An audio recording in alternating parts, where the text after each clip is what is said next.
Hello student, आज हम 9th class history के सेकंड चैप्टर यूरोप में समाजवाद एवं रूसी क्रांति पढ़ेंगे। बच्चों, इससे पहले हमने फ्रांसीसी क्रांति पढ़ा। उसमें हमने देखा कैसे फ्रांसीसी क्रांति के फलस्वरूप स्वतंत्रता और समानता के जो विचार है पूरे यूरोप में, पूरी दुनिया में फैले और यूरोप में भी परिवर्तन का दौर शुरू हुआ।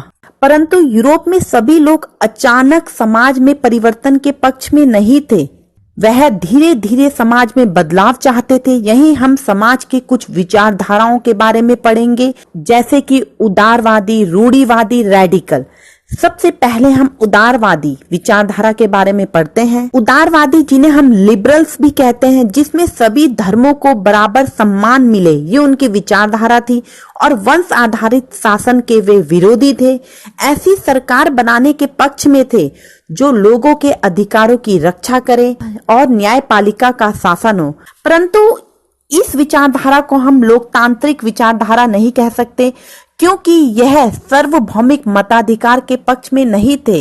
वोट का अधिकार केवल संपत्तिधारी को ही मिलना चाहिए, ये इनका मानना था। वहीं रेडिकल यानी कि जो समाज में बहुत बड़ा परिवर्तन चाहते हैं, ऐसी सरकार के पक्ष में थे जो बहुमत से बनी हो। इसमें बहुत सारे लोग महिला मताधिकार के भी समर्थक थे। उदारवादियों के अपोजिट, विपरीत में, ये जमींदारों, उद्योगपतियों के विशेष अधिकारों के खिलाफ थे।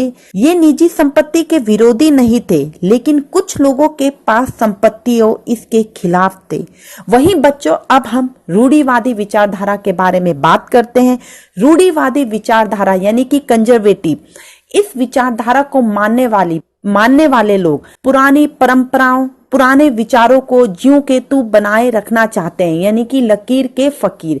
वह चाहते थे उस समय पे कि यूरोप में राज्य के लिए राजा होना जरूरी है, चर्च बना रहना चाहिए। रूढ़िवादी तबका रेडिकल और उदारवादी दोनों के खिलाफ था। इस तरह से पूरे यूरोप में ये विचारधाराएं फैली हुई थी और यूरोप में समाजवादी विचारधारा भी फैल रही थी। 19वीं सदी के मध्य तक यूरोप में समाजवाद एक जाना पहचाना विचार था।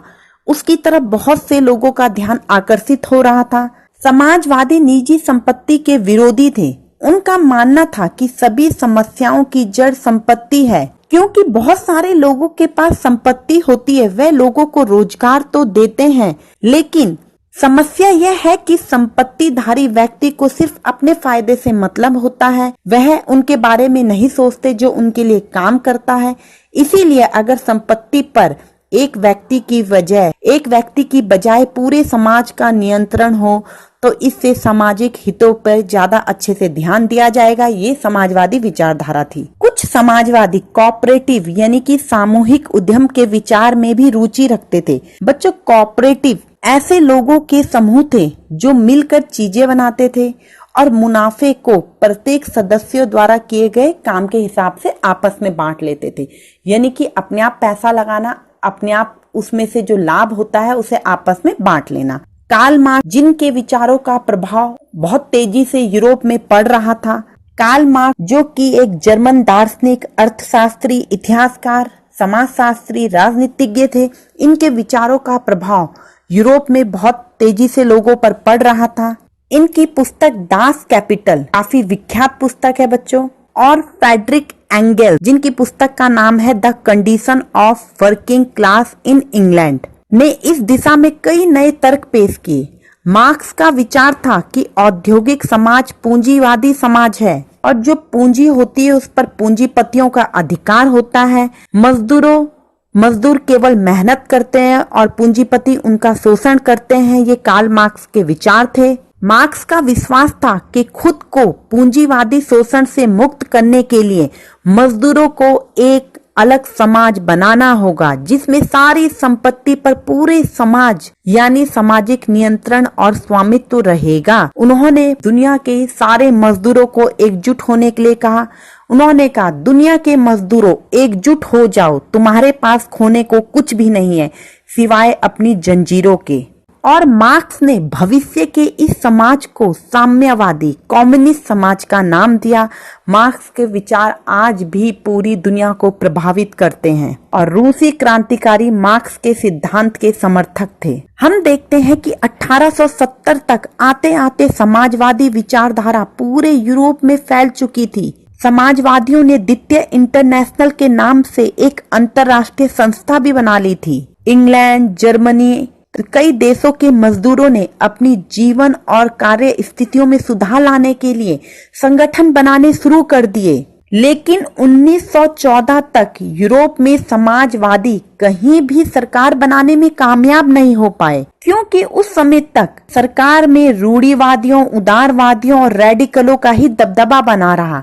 परंतु धीरे धीरे समाजवादी विचारधारा यूरोप में और रूस में बहुत तेजी से फैलने लगी। अब बच्चों, हम रूसी क्रांति के बारे में पढ़ेंगे, जो कि इस अध्याय का सबसे महत्वपूर्ण भाग है। रूस यूरोप के छिड़े देशों में से एक था और 1917 की अक्टूबर क्रांति के जरिए रूस की सत्ता पर समाजवादियों ने कब्जा कर लिया था। फरवरी 1917 की क्रांति के द्वारा राजशाही का पतन हो गया और अक्टूबर की घटनाओं को ही हम अक्टूबर क्रांति कहते हैं।